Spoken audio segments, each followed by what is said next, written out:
Sa edisyong ito ng Usapang Batas, hatid sa inyo ng Batas PH ay sasagutin natin kung ano nga ba ang counter affidavit. Pero saan nga ba ginagamit o ano nga ba ang counter affidavit? Ito ay salaysay na sinusumit sa prosecutor's office sa sandaling ang isang respondent ay makatanggap ng subpoena na may kalakip na complaint affidavit at mga ebidensya. Dapat itong i-submit sa city or provincial prosecutor's office sa loob ng 10 araw pagkatapos matanggap ang subpoena. Ito ay kailangang may sumite upang mapag-aralan ng investigating prosecutor kung kinakailangan pang mag-submit ng reply affidavit ang nagreklamo o pwede nang maglabas ng resolusyon ng nasabing investigating prosecutor sa loob ng 60 araw.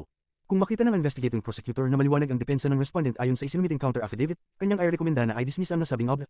Pwede ng respondent mismo ang gumawa ng counter affidavit pero napakalaki ng posibilidad na magkaproblema sa bandang huli dahil ang mga obla ay may katapat na tamang depensa na isang criminal lawyer lamang ang mas nakakaalam. Hindi sapat na sabihin hindi ginawa o wala siya noong mangyari sapagkat ang mga iyon ay weak defense at sabi ng Supreme Court.